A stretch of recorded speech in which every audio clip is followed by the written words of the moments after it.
Seeka kiti osusse woolina okukoma nga wadde saakulagira woolina kukoma naye wallahi seeka kiti osusse woolina okukoma va ku madiini g'abantu seeka kiti.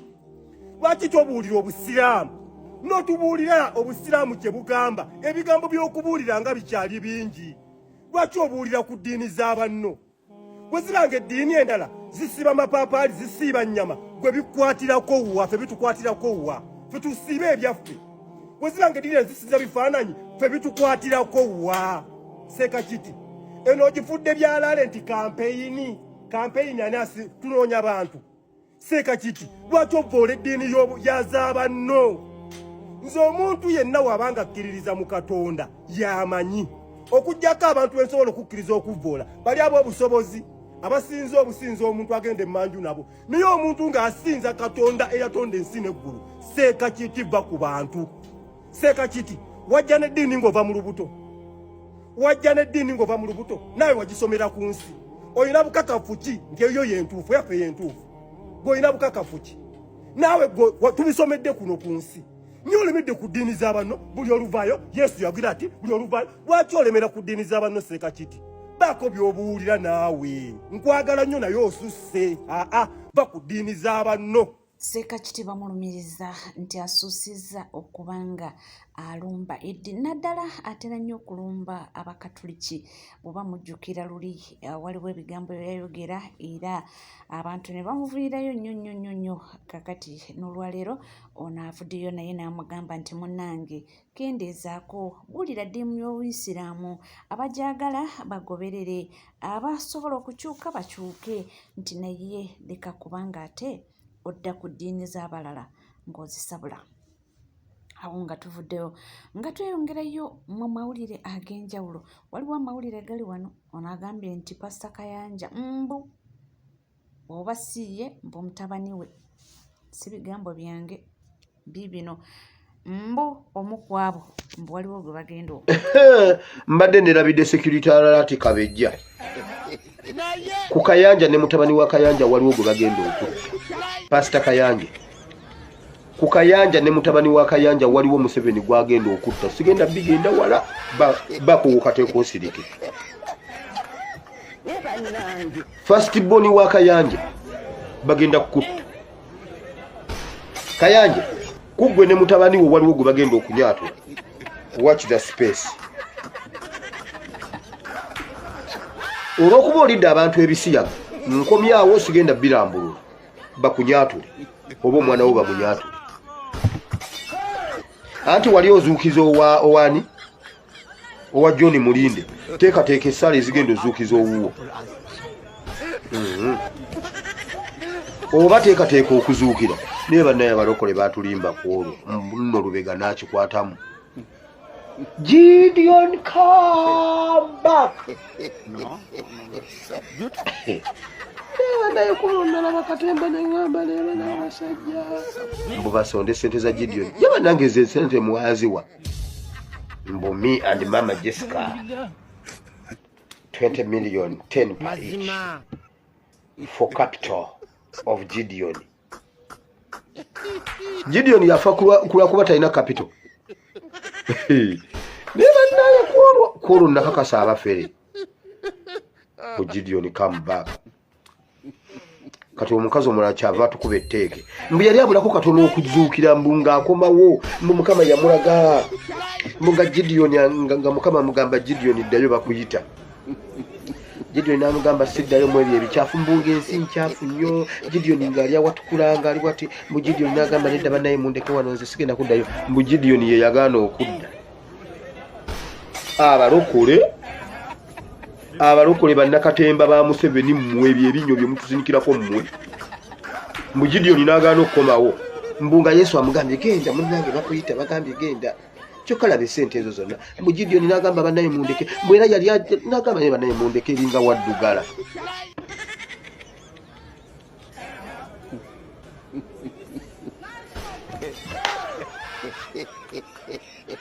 Mmwe Kayanja bagenda kunyatula. Kayanja oba mutabani we waliwo gwe bagenda okunyatula mu fayiro wooli ku Mpoma satellite kwoli Kayanja kansirike sigenda bikulambulira bakunyatule bana maro kunyatula njabya bibuulira ensi wenna jayituli wenkujje mazima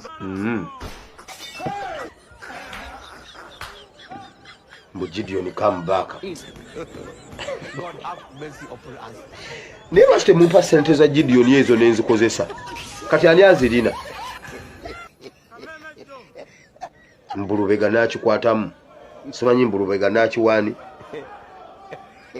No. Bisajja bifere. Kyogamba oli omwana gwotugamba gwe wasabira gundi owekabuusu owekabuusu ye gwe wazuukiza ye yali tayagala beera wanyirira ye nga yakomawo mbu Gideon ye yagaana mbu yali abulako katono mbu nga Yesu amugambye eddayo bakuyita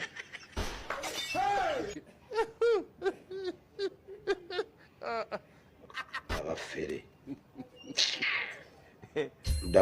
kyali ku Pastor Kayanja munnange waliwo akatambi kengudde kwaneeno nga Pastor Kayanja kennyini ayogera jjukira asenga asidi yavuddeyo ne yeetonda n'agamba nti okusinziira ku bujulizi bwe yalabye nti ebibadde ebyogerwa byonna babadde Pastor Kayanja bamujwetekako bijweteke bambi ne yeetonda akatambi kano katuuse ku Pastor Kayanja era akogeddeko. There was a lady today. They showed me her recording. I think many of you know her. Me, I don't know her. I saw her thing. She was apologizing. They call her Asidi. She said, I'm very sorry, we were misled. Why do you, it's the same thing, people can lie. They rigged the election. They did this. And if they are not confronted, people may think their lie is true. As I told you the other time, enough is enough. Ayogerera okusinziza ku ebyo ebibadde bigenda mu maaso ndowooza mwena mubadde mubiwulira amawulire nga gakutte wansi ne waggulu Pastor Kayanja Pastor Kayanja bingi nnyo ebibaddewo nti simanyi bamututte mu kkooti era obujulizi buvuddeyo naye nti bagenza okwesanga mbu abamu bagamba nti abo banene baba bataddeyo ssente naye nga ffe kye tusobola okugamba nti munnange ebyavuddeyo biraga nti omusajja ali innocent awo tuvuddewo nga tukyeyongerayo mu mawulire ag'enjawulo ffe tubaawo kubanga tukutuusaako ne security alerts wano buli kanaku buli dakiika buli katikitiki ono ticca agamba ki tuwulize obubaka bwe. Yagguddewo akabokisi k'obuwuka n'alagira bonna ba state agents okuli ba government officials kuli ba ministers ba ambassadors, ba musicians, ba YouTubers, ba TikToker, radio presenters, n'okutandika olunaku lw'enkya ngenda kuz'omwezi 26 oba 27 bwe mbyogerako babikyusa baddemba okusala omugambo gwonna ku muzzukulu wa Buganda Robert Kyagulanyi Ssentamu nga tebalina gwebuuzizaako baddemba okuvuma Robert Kyagulanyi Ssentamu ekigambo kyonna nga tebalina gwebuuzizaako nga kino Museveni ayagala kukozesa ekigambo kibayita cyber warfare ateeke Kyagulanyi wansi ng'ayitamu kumuvuma ng'akozesa abantu abo agenda kukozesa ba minisita ba RDC ba ambassadors abakungu ba gavumenti ba YouTubers ba TikToker bani bonna buli gwomanyi nti ali state funded bagenda kusitula olutalo nga lwakuvuma Kyagulanyi ne ba musicians nga mwebali ne ba influencer bagenda kusitula olutalo nga lwakuvuma Kyagulanyi ku makya n'olweggulo olwo mu lulinde kubanga babawadde gahead nga babawadde ne security nti bwafunamu enkenyera kuba bukubi ku namba ABCD teri agenda muvuna ne bamugudde kumusa ku poliisi ogwo tegusobola kweyongera we gukoma teri asobola mukwata babawadde gahead naye nze mbooza Museveni otawuno olw'okukkiriza abantu abalugende munaalusobola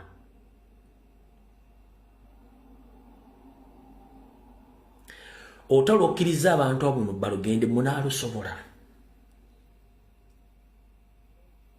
Kyagulanyi tana gwagenda kuddamu nefe basigadde munaatusobola.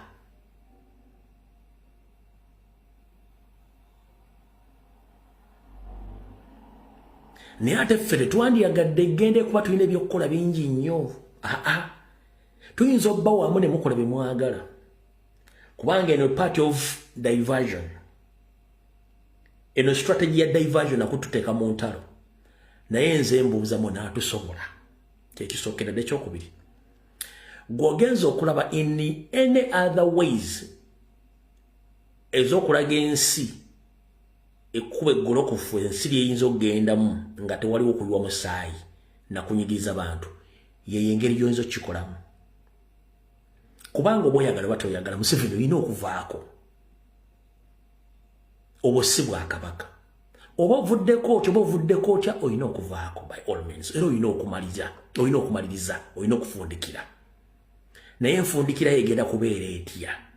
Kati gw'ogenza okulaba okuggulawo olutalo lw'ebigambo Mukolo ticha Fred Kajubirumbye ne security alert singa bulijjo. Naye nga tuvuddeko olunaku olwaleero omukulu Ibrahim Musana abasinga obungi gwemanyi nga Pressure 24/7 ku TikTok era gwemanyi nga Kabaka Pressure, olunaku olwaleero aleeteddwa mu kooti.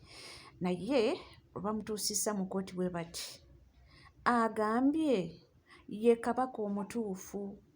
Era omukulu Ronald Muwenda Mutebi II ali mu ntebe ye mu bukyamu n'agamba kyewuunyisa okulaba ye nga Kabaka talina security. In fact nti security gy'alina ntini nnyo, temumala ye nga Kabaka omutuufu. Era agambye nti lwe basooka omukwata abasirikale bagamba kabamutwale bamwekebejje basange omutwe balabe omutwe oba gukola bulungi.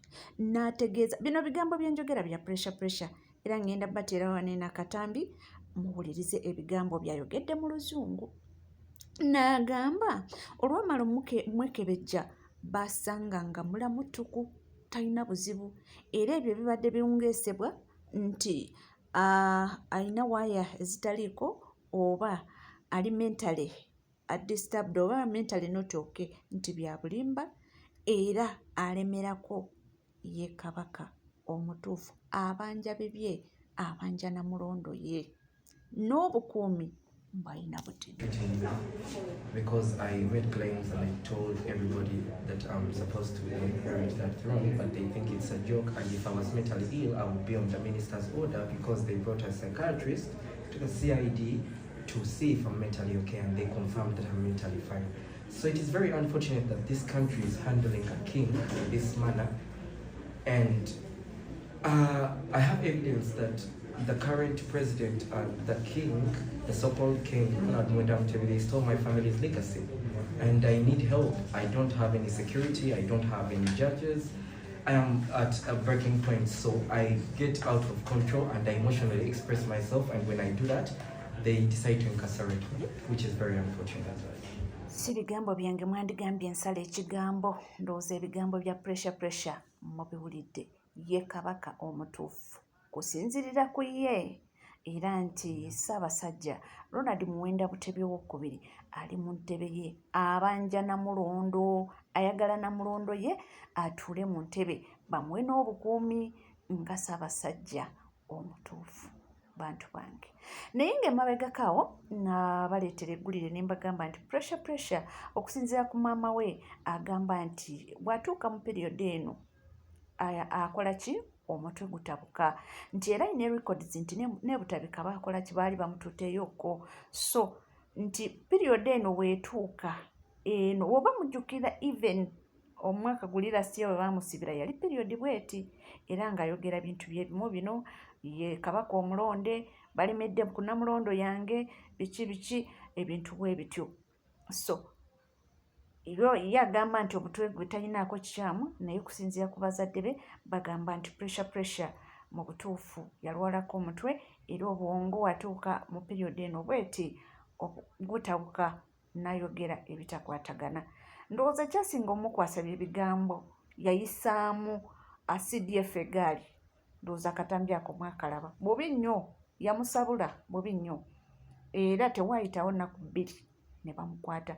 Bino ebya Namulondo twali tubimanyiridde ng'abyogera n'abyogera naye yasabula CDF waayitawo ennaku mbale n'akwatibwa.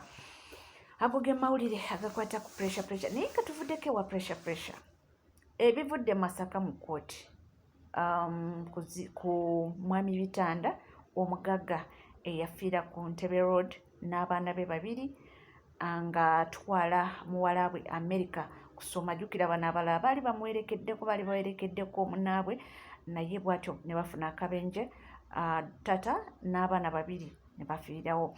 Mumanyi essaga ezibaddewo nti Namwandu agamba alina okuziika baawe wano gye babadde bazimba kalina. Maama wa mukulu Bitanda agamba omwana wange balina omuziika wano eno ku bijja. Kati awo wava empaka ne bituuka paka mu kkooti ne bategeeza nti olunaku olwaleero ennaku z'omwezi nga 26 we bagenda okuba nga basalamu omulamuzi okuba nga awa ensala ye nti abafu bano babaziikawa babatwale ku bijja oba. Okusinziira ku Buganda, ennono za Buganda bagamba nti omuntu afudde accident takola kijja. Ekyo kyali kiwakanyizibwa omukyalo okuba nga ate aziika bbaawe wano gye bazimba kalina. Ne bagamba nti era okusinziira ku nnono za Buganda Ssaalongo takola kijja. Jjukira omwami ono abadde yazaala abalongo mu mukyalo omulala nga Ssaalongo. Ekyo nakyo kusinziira ku nnono za Buganda nakyo nekikola ki nebigaana. Yesterday nabadde nga nfunye ripooti ya mukulu Balamu Balugaara ye ng'agamba nti jjukira ye minisita w'abaana naki nga ye agamba nti okusinziirira ku mawulire g'abadde yakafuna nti ekijja ekigambibwa okubeera ekijja kye baagala baziikeko Ssaalongo Bitanda mbu baali bakitunda. Mu kukirunda kino tebamanyi kati ani ayina ebyapa ebituufu. Kwegamba nga kino kiraga nti Namwandu yandiwangula omusango okuziika bbaawe wali ku maka gaabwe amapya gabadde bazimba agakalina. Naye essaawa eno amawulire agava mu kkooti galaga nti omulamuzi asazeemu nti maama John Bosco Bitanda aziike mutabani we wali ku bijja. Jjukira mbu ebijja bino byali byatundwa naye mu kutundwa John Bosco Bitanda n'akitegeerako n'addamu n'agulawo. Kakati mbu omulamuzi agambye John Bosco Bitanda taata aziikibwe ku bijja nga maama we waakyagala, ne Namwandu atwale abaana be abaziike wali we gy'ayagala wano ku maka gaabwe amapya gabadde bazimba okukalina. Wabula ekintu kino kiri tricky bwe kiti. Naluli baali bakyogera bwe tutyo nti Namwandu ng'akkiriza naye olwamala n'atunulamu n'agamba abaana bano wemba nga bampadde abaana nziika abaana taata bamuziike yekka bujja ku kyenkya bagambe abaana bano si ba mugenzi. So simanyi kati oba binaakomenkereza bityo oba maama ajja kukkiriza atwale abaana Namwandu aziike wali ku kalina deni ne jjajja atwale mutabani we amuziike ku bijja. Omulamuzi bw'atyo bwagusaze. Ago ge mawulire agava e Masaka. Si byangu era bibaddemu embirigo nyingi naye oluvannyuma omulamuzi n'akabatema bwe batyo nti bibeere bityo. So okusinziira ku nnono za Buganda mbu omuntu wa accident takola kijja. Kino era kiba kimukkiriza kubanga aziikibwa ku bijja biri ebikadde ate era Ssaalongo takola kijja era kino era kiba kimukakatako kumuziika wali ku kijja ekikadde. So biwedde nga maama bamugambye atwale abaana be 2 njogera ku Namwandu abaziike wali ye waayagala. Maama John Bosco Bitanda atwale naye omutabani we amuziike ku bijja.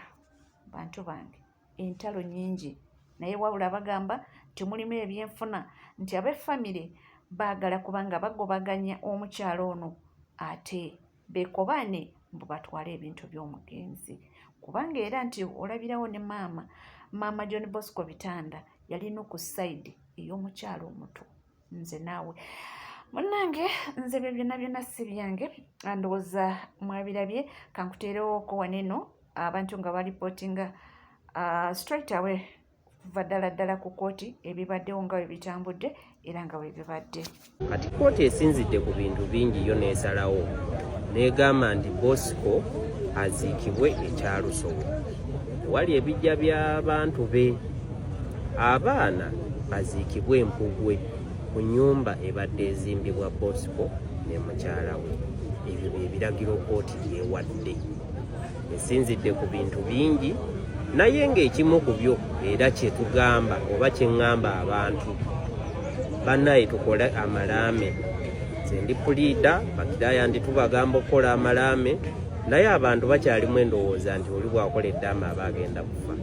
Singa Bosco abadde yaleka eddaame, singa tetuli mu nsonga zino. Ebityo munnange nze mbaawo kubanga ngaabawa gonna nga wegatambula, niye weebale kubanga weekumidde ku NCK TV. Teweerabira kubanga osubscribinga, ringinga that notification bell, sharinga, likinga ebisigadde butereevu. Mawulire nja kubanga nga kwera, nja kubanga nga kutuusaako nawole wonna wasinzidde ebigambo wakati w'omukulu His Excellency Robert Kyagulanyi Ssentamu ne CDF nja kubanga ndukuwa.